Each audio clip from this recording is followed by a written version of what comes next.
Hello everyone, welcome to the course Disability Studies in India, Historical, Social and Cultural Perspectives. So in this module, where we are in the last module, we are talking about emerging new trends and practices. So in this lecture number 57, which means the second lecture of the last module, I'm talking about exploring emerging trends in disability studies. So let's go back and discuss what we talked about in the last class. In the last lecture, I was talking about what do we mean by trends and what do we mean by practices. Because see, I'm sure that we are end of this program, right? Where I'm talking about the new directions, how you can do new research, so on and so forth, right? Keeping this in the mind, keeping this idea in the mind, I discuss so that every new terms, discourses, ideas, concepts must be understood. Because see, until and unless we know these basic vocabularies, right? If you remember, I have been referring Raymond Williams keywords, not one times, many times I talked about it. Why is it so? Because see, we speak the word, we speak the term, we don't know the meaning. And that's a problem. We are not supposed to do this. So which is why in the last lecture, I was just talking about what is new trends and what is the new practices. How we can do research, what are the new areas which are emerging in disability studies, right? If you see, I also made this point clear that don't reduce disability studies as if it's only concerned with people with disabilities. And I'm sure so far you must have seen that I discuss norm, I discuss subjectivity, I discuss body discourse, I discuss performativity, I discuss representations. And obviously I chose representation of people with disabilities, how they are represented, but you can take it to many ways. You can take it in other ways, whatever you want to do this with this course. So this module I deliberately intended to talk about only emerging new trends because I'm tired to see people are just doing representation of this, representation of that in so and so novels, so and so films. No, as these are important, but repetitively working on only one thing is not good. We have to find something new area, we have to find something new discourses, we have to find something new concepts, right? At intersectionalities, I have been focusing constantly that we need to bring two disciplines together, right? Let's say, for example, disability studies, film studies, disability studies, medical humanities, disability studies, sexuality studies, right? And then we will have a new object of study, new theoretical framework, and it will enrich both different fields at the same time, right?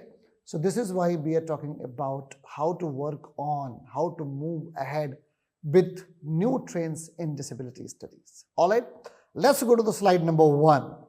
Slide number 1, read the slide number 1 first. One notable shift has been the recognition, right? What is that recognition that we saw so far? And I'm sure that you must have understood by now that disability is a social construct. Okay, so let me first explain to this and then I will come back to slides. So far you must have understood that disability is a social construct, but I will say why I am talking about this.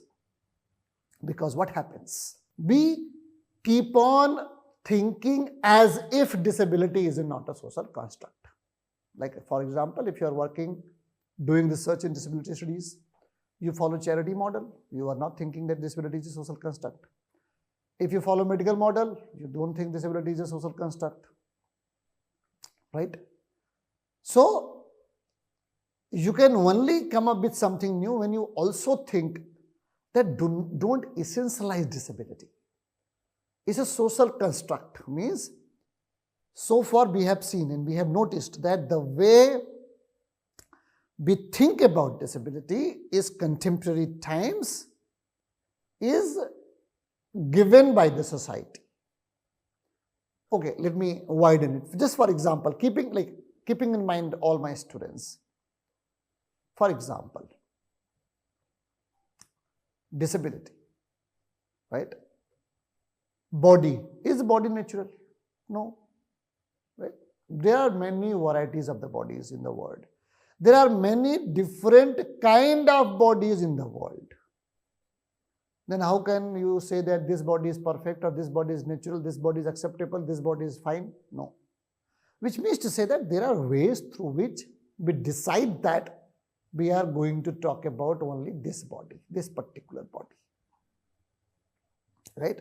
So just to simply make you understand, just to explain this concept, that disability is a social construct. So first thing that we have to keep this in our mind. But again, you remember the entire debate that we did on medical model versus social model, where I have been talking about that social model completely neglects the unique experience of the body. Just because the kind of a body you are in, you cannot ignore that, right? So you have to keep this in mind when I'm talking about this. All right, look at the slide now then. So if you look at the slide, I'm talking about disability is a social construct that varies across culture and society. You should understand that when I'm saying that across culture and societies, it varies. So first opening you can see from here that you can look at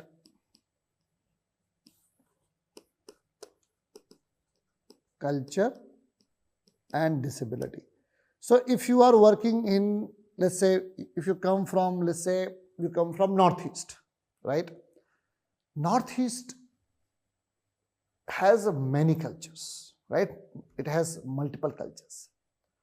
So one may also see that how, right, how a particular how disability has been talked and discussed in Assamese culture. Again, in Assam also there are many. So I'm just giving an example how you can do it, how you can come up with new way to look at disability. And then you will see, like let's say for example, in Bhojpuri culture, right? Audhi culture, all right? In Punjab, there are many dialects and many languages, many culture. Think about it. And then you will see that it has a very different way to talk about disability, to discuss about disabilities. But what we have is the one which is dominant narrative,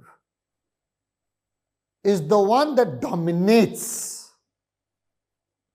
What about other marginal communities and culture? Who is going to talk about them? Are we going to do the same with disability? In disability studies also? No, we are not going to do this. So I promote my all the students and research scholars or friends, whoever they are interested in disability studies, is to look at different culture, look at different societies, and then they will see how it has been talked and discussed. You got this idea? Look at the next point of the same slide. In non-Western context, disability may be understood in ways that differ significantly from the medical or charity-driven model that dominate the discourse in many Western countries. So if you remember, right? If you remember, I have been talking about this like anything. That in Western discourse, the disability discourse in the West is very different from the disability discourse in the Southern Asian countries in East. In fact, in Southern Asian countries, each country has a different way to look at disability. In each country, different states have different way to look at disabilities. In each state, different communities, provincials, ethnicities, they all have different ways to look at a disability. So why are we just going to talk about disability from the lens which was given to us from the West. That is exactly what happens, right? That is exactly what has dominated in India or in other countries as well. We follow the models given by them and we don't counter, we don't question, we just accept it. That's a fine. All right.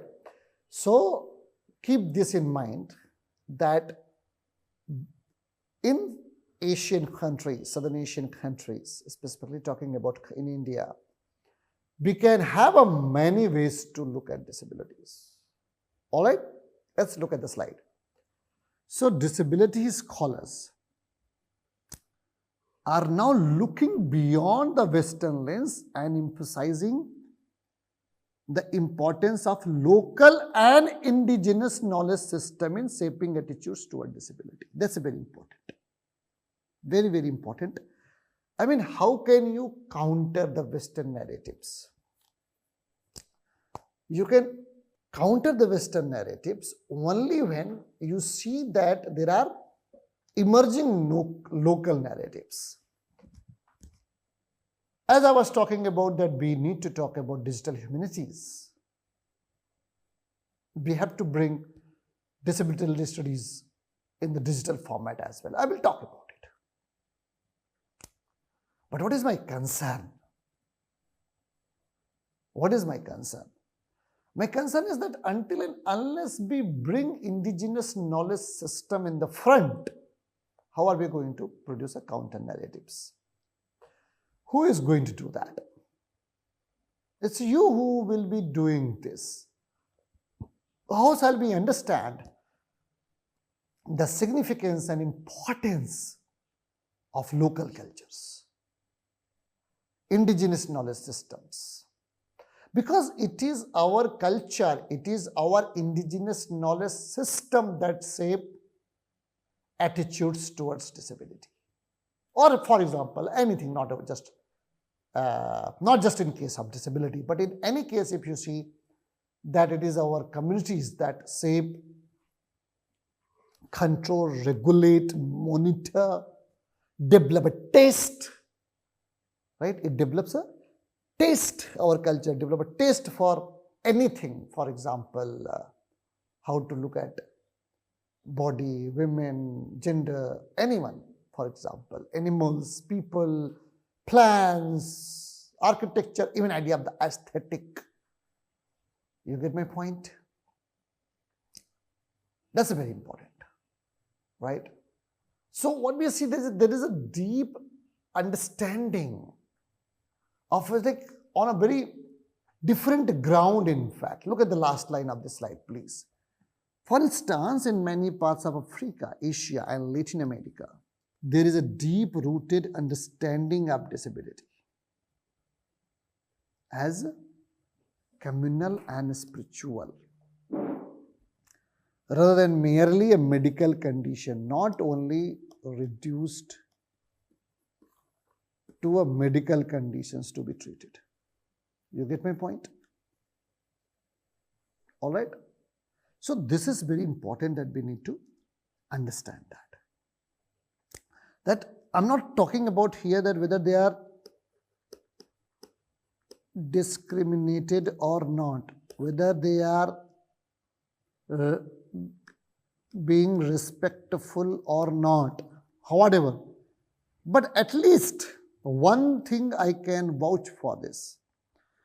One thing I can strongly counter, that you will have many ways to look at disability.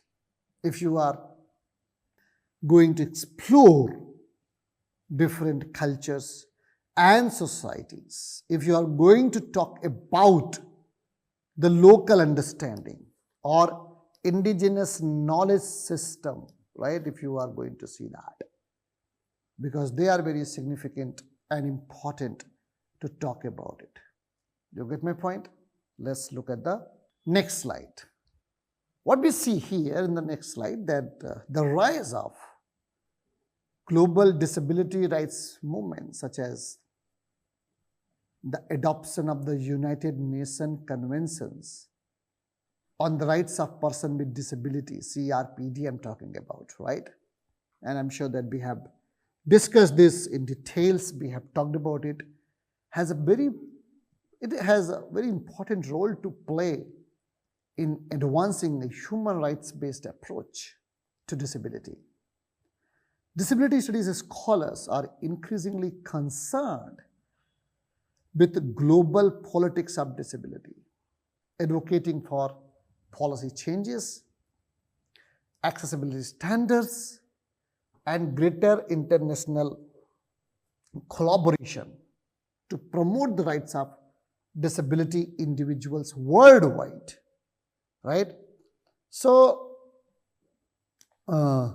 technology also has become a central theme in contemporary disability studies.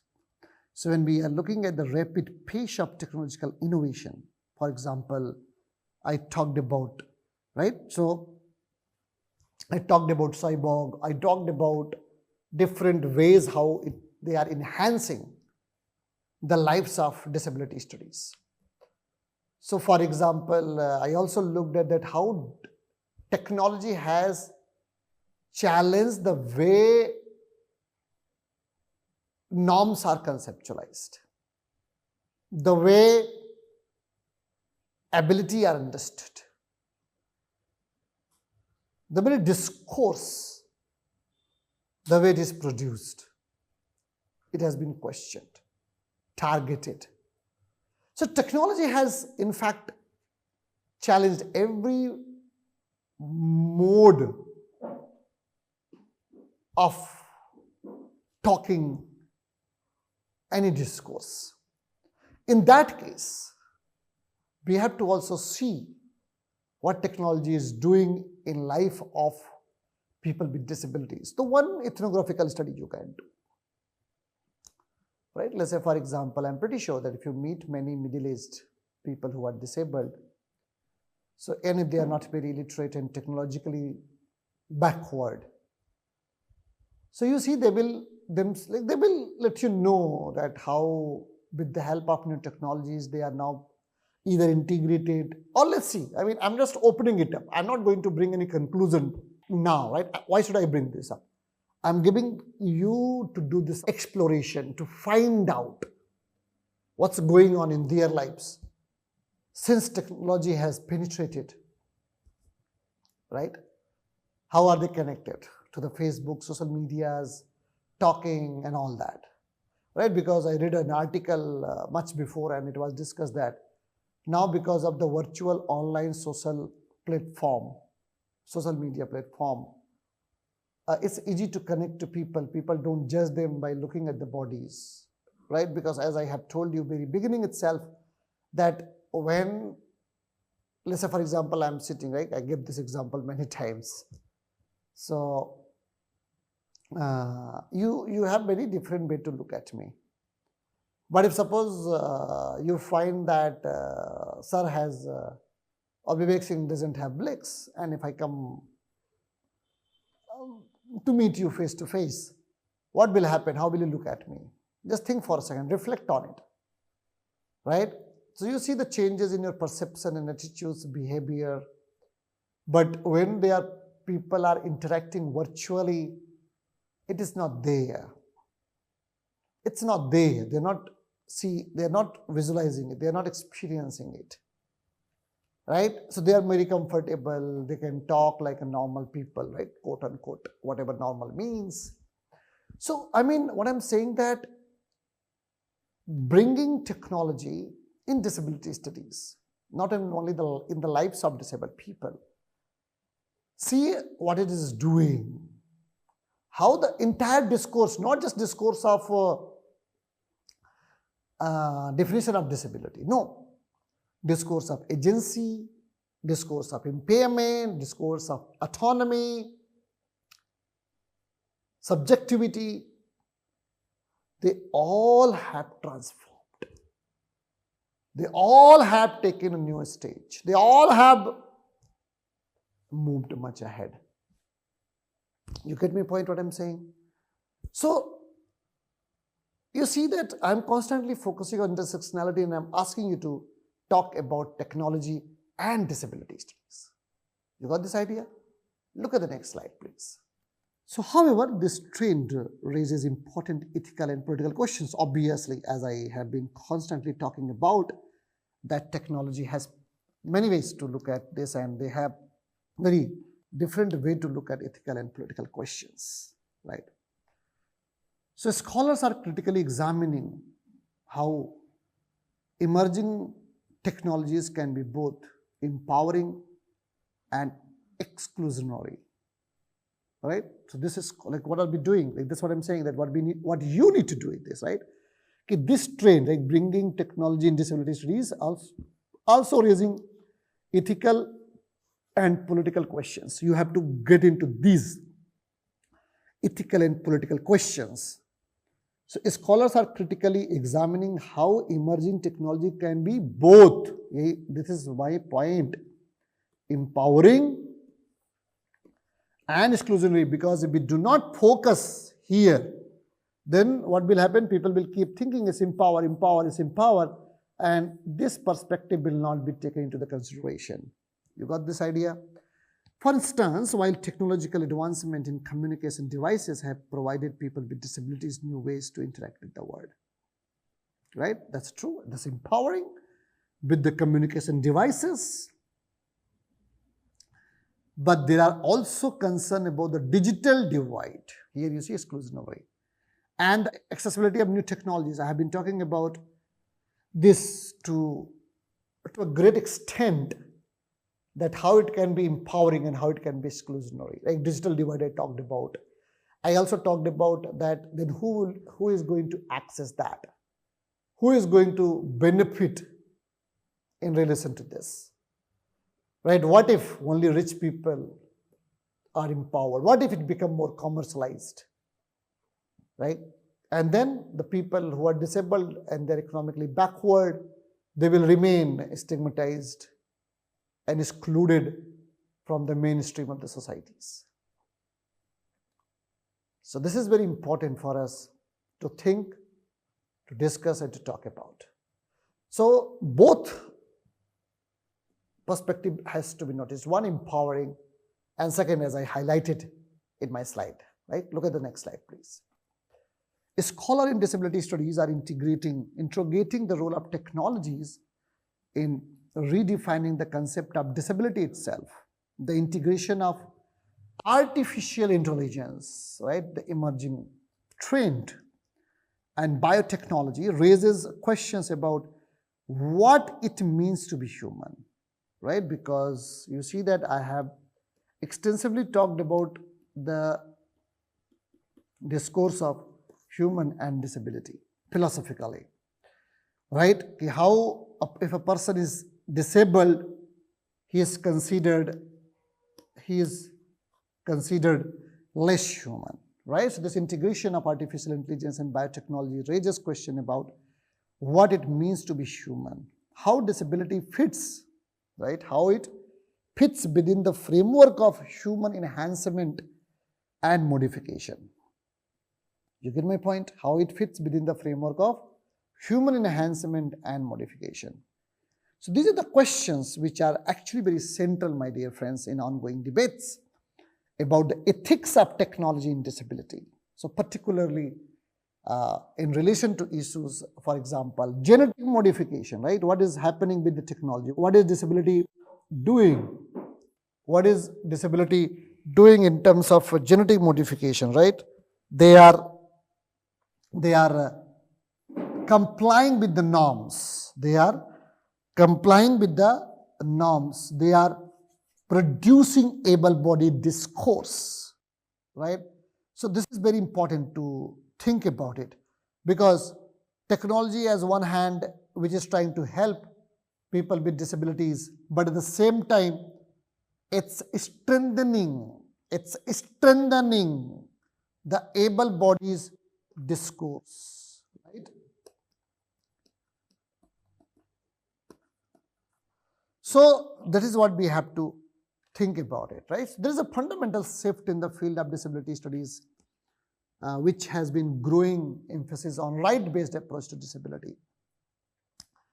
And this approach, informed by the social model of disability, it asserts that disability is not an inherent trait of individual, but rather a result of, I have been emphasizing it, of social structures and attitudes that fail to accommodate diversity. The right-based approach advocates for the full participation of disabled individuals in society, emphasizing accessibility, equity, and non-discrimination. So you can see this also, that there must be research which focuses upon right-based models as well. And then we had the Convention on the Rights of Persons with Disabilities, CRPD, which we talked about, so I'm not going to talk about this in detail. So here it comes, the last slide of this lecture, that disability studies has become increasingly aligned with other social justice movements, including those advocating for racial justice, LGBTQ plus rights, and gender equality.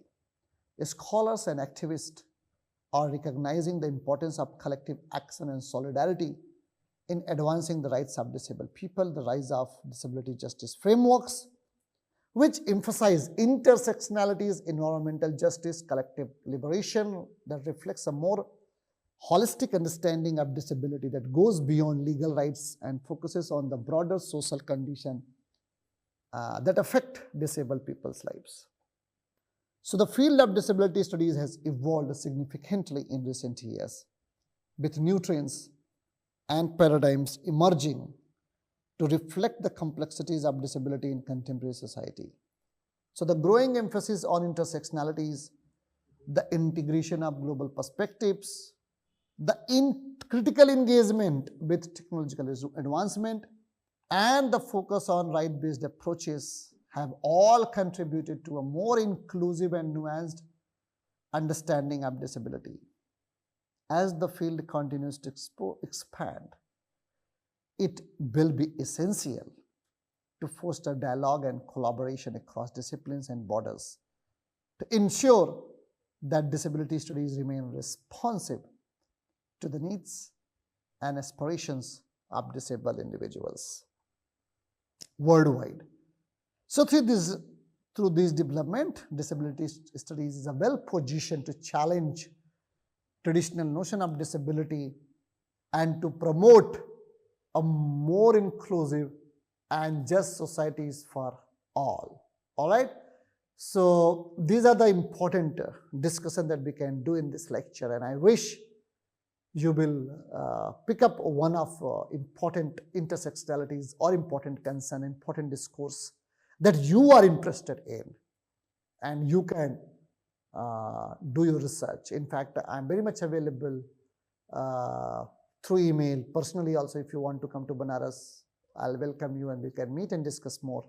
So let me know your interest as well, and I will help you how to move with this. All right, but we have more important disciplines to talk about. So we have stay tuned and keep listening the other coming 3 lectures more in this module, where I'm going to talk about new trends and practices. All right. So with this, I would like to end my lecture here. Thank you so much for your patience and listening to me. Thank you so much once again.